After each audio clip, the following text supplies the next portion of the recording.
and welcome to all of my fellow friends. My name is Tenmuli Muniyandi. My metric number is AP190111.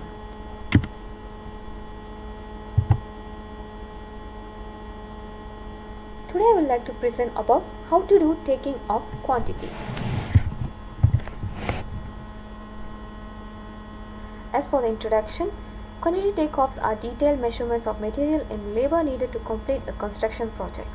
They are developed by an estimator during the pre-construction phase. This process includes breaking the project down into smaller and more manageable units that are easier to measure or estimate.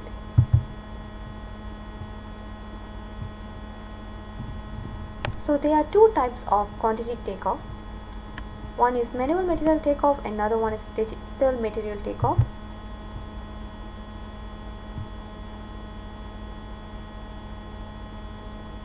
As we know, digital material takeoff is performing material takeoffs through computer analysis and database application is relatively new in construction industry.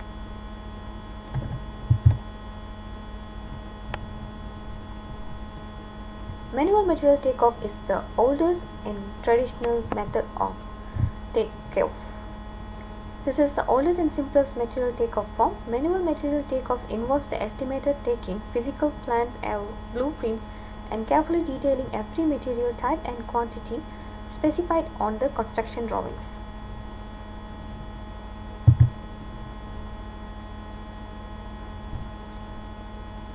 One of the most important thing in manual material takeoff is dimension paper.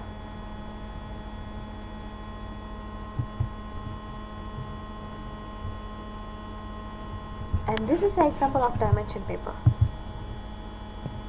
Column A are the dimensioning columns, column B are the dimension columns, column C are the squaring columns, column D are the description columns.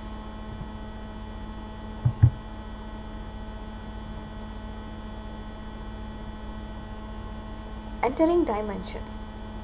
The four principal units of measurement encountered on introductory measurement courses are number, length, area, and volume.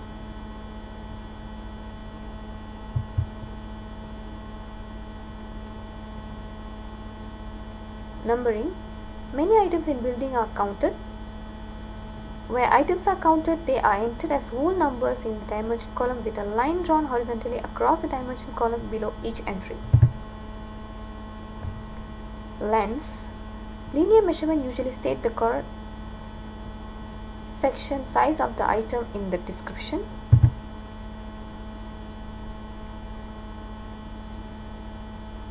Areas. The measurement comprises two dimensions, a length and width where the item is on plan, or a length and a height where it is vertical.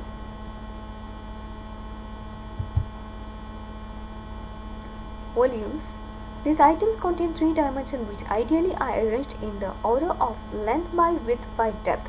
Again, the sets of three dimensions are identified by the horizontal line under the third dimension of the set. This is the example.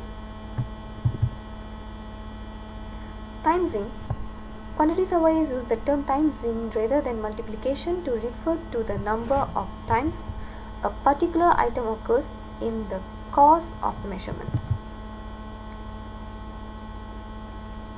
This is the example. Squaring the dimension. The squaring column is used to calculate the quantities of work and represent the product of the balancing and dimension columns.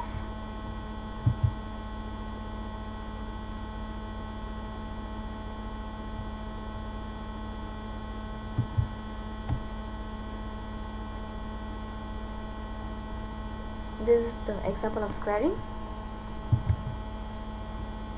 Annotations. Annotations should be kept as brief as necessary, and often a single syllable can identify the measurement logic or an item location on the drawings.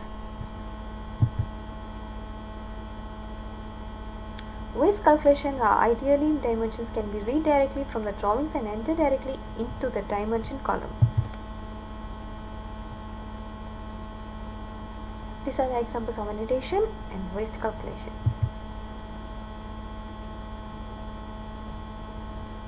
As for deduction, After measuring an item, it is sometimes necessary to detect for voids and or openings.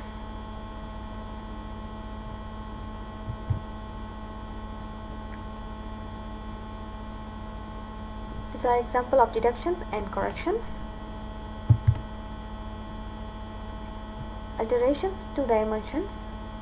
It is sometimes necessary to substitute amended dimensions in place of those which have already been entered on the dimension sheet. Do not alter the original figures. The better produce is to write NIL in the squaring column beside the incorrect dimension and rewrite the new dimension immediately above or below depending on the space available. To save time and reduce the possibility of transaction errors, it is good to practice the repeat totals from previously measured items. For example, block walls are generally plastered and painted on both sides. These are called as repeat dimensions. Along calculations, in these instances, the square dimensions should be subtotaled at the bottom of the column and brought forward to the top of the following squaring column before recommencing the measurement. Numbering in tiles of dimension sheets. Each dimension sheet should be suitably headed with the job and page reference at the top of each sheet. This is the example of repeating quantities.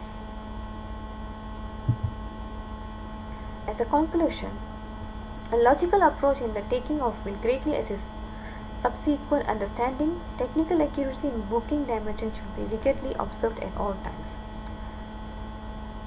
Finally, neatness, adequate spacing and grouping of dimensions when combined with technical accuracy will give the notes an authority which will enable those who need to refer to them to do so with a high degree of confidence. Thank you so much.